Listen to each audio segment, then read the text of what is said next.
നമസ്കാരം.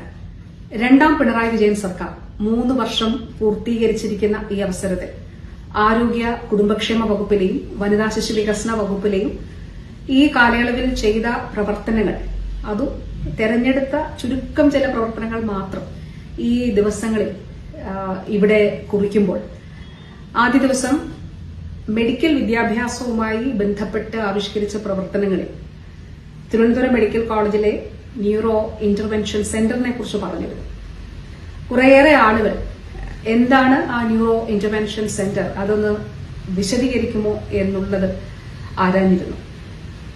അപ്പൊ അതിന്റെ അടിസ്ഥാനത്തിൽ ഇന്ന് തിരുവനന്തപുരത്തെ ന്യൂറോ ഇന്റർവെൻഷൻ സെന്ററിനെ കുറിച്ചാണ് ഇവിടെ എഴുതുന്നത്. രാജ്യത്ത് തന്നെ ആദ്യമായിട്ടാണ് സർക്കാർ തലത്തിൽ ന്യൂറോ ഇന്റർവെൻഷൻ സെന്റർ ഈ രീതിയിൽ സമഗ്രമായി ഒരുക്കപ്പെടുന്നത്. തലച്ചോറിലെയും നട്ടെല്ലിലെയും കഴുത്തിലെയും രക്തക്കുഴലുകളിൽ ഉണ്ടാകുന്ന രോഗാവസ്ഥകൾ കണ്ടെത്തുന്നതിനും ചികിത്സിക്കുന്നതിനും, ശസ്ത്രക്രിയ കൂടാതെ ചികിത്സിക്കുന്നതിനും വേണ്ടിയിട്ടുള്ള സംവിധാനമാണ് വാസ്തവത്തിൽ ഈ ന്യൂറോ ഇന്റർവെൻഷൻ സെന്ററിൽ ഒരുക്കിയിരിക്കുന്നത്.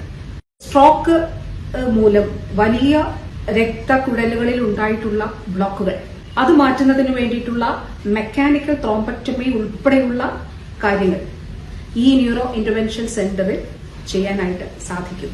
ഏറ്റവും പ്രധാനപ്പെട്ട കാര്യം, ഈ ഇന്റർവെൻഷൻ പ്രൊസീജിയർ ഇത് പ്രത്യേക വൈദഗ്ധ്യം ആവശ്യമുള്ളതാണ്. അതിനു വേണ്ടിയിട്ടുള്ള പ്രത്യേക പരിശീലനം നമ്മുടെ സിസ്റ്റത്തിലെ അല്ലെങ്കിൽ ആരോഗ്യ മേഖലയിൽ പ്രവർത്തിക്കുന്ന ന്യൂറോളജിസ്റ്റുകൾക്ക് നൽകുന്നതിനു വേണ്ടി ഉള്ള ഫെലോഷിപ്പ് പ്രോഗ്രാം കൂടി ഇവിടെ നടത്തുകയാണ്. രാജ്യത്ത് തന്നെ ആദ്യമായിട്ടാണ് ഇത്ര വിപുലമായിട്ടുള്ള ഒരു സംവിധാനം ഈ രീതിയിൽ ഒരു സർക്കാർ മെഡിക്കൽ കോളേജിൽ ഒരുക്കുന്നത്. 2 വർഷത്തെ ന്യൂറോ ഇന്റർവെൻഷൻ ഫെലോഷിപ്പ് പ്രോഗ്രാമാണ് തിരുവനന്തപുരം മെഡിക്കൽ കോളേജിൽ നടത്തുന്നത്. ഇതിലൂടെ ഈ മേഖലയിലേക്ക് കൂടുതൽ വിദഗ്ധ ഡോക്ടർമാരെയും നമുക്ക് ലഭിക്കും. തലച്ചോറിലേക്കുള്ള വലിയ രക്തക്കുഴലിലെ ബ്ലോക്ക് മാറ്റുന്നതിനുള്ള മെക്കാനിക്കൽ ത്രോംബക്ടമി 24 മണിക്കൂറിനുള്ളിൽ ചെയ്യേണ്ടതാണ്. ശരീരം തളരാനും മരണം സംഭവിക്കാനുമുള്ള സാധ്യത പരമാവധി കുറച്ച് ജീവിതത്തിലേക്ക് തിരിച്ചെത്തുവാൻ ഇതിലൂടെ ആളുകൾക്ക് കഴിയും. ന്യൂറോ ഇന്റർവെൻഷൻ സംവിധാനം വന്നതോടുകൂടി തിരുവനന്തപുരം മെഡിക്കൽ കോളേജ് സമഗ്ര സ്ട്രോക്ക് സെന്ററായി പൂർണ്ണമായി മാറിയിരിക്കുകയാണ്. സ്ട്രോക്ക് ബാധിച്ച് ഗുരുതരാവസ്ഥയിലെത്തുന്ന രോഗികളുടെ തലച്ചോറിലെ CT ആൻജിയോഗ്രാം എടുക്കുവാനുള്ള സംവിധാനവും ന്യൂറോളജി വിഭാഗത്തിൽ ഈ കാലയളവിൽ സജ്ജമാക്കി. സ്ട്രോക്കിന്റെ ചികിത്സയായ രക്തമലിയിക്കുന്ന ത്രോംബോലിസിസും മെക്കാനിക്കൽ ത്രോംബക്ടമിയും കഴിഞ്ഞ രോഗികൾക്ക് തീവ്രപരിചരണം നൽകുവാൻ 12 കിടക്കകളുള്ള സ്ട്രോക്ക് ICUവും സ്ഥാപിച്ചിട്ടുണ്ട്. തീവ്രപരിചരണത്തിനിടയിൽ തലച്ചോറിൽ അമിതമായ നീർക്കെട്ടുണ്ടായാൽ ന്യൂറോ സർജന്റെ സഹായത്തോടുകൂടി ഡീകംപ്രസീവ് ക്രേനിയക്ടമി ചെയ്യുവാനുള്ള സംവിധാനവും ഇവിടെയുണ്ട്.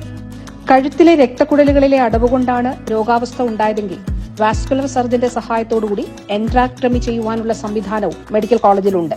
നൂതന സംവിധാനങ്ങളായ ന്യൂറോ ഇന്റർവെൻഷൻ, ഡീകംപ്രസീവ് ക്രേനക്ടമി, എൻട്രാക്ടമി, തീവ്രപരിചരണം തുടങ്ങിയവയെല്ലാം സംയോജിപ്പിച്ച് സമഗ്ര സ്ട്രോക്ക് സെന്ററാണ് മെഡിക്കൽ കോളേജിൽ സ്ഥാപിച്ചിരിക്കുന്നത്.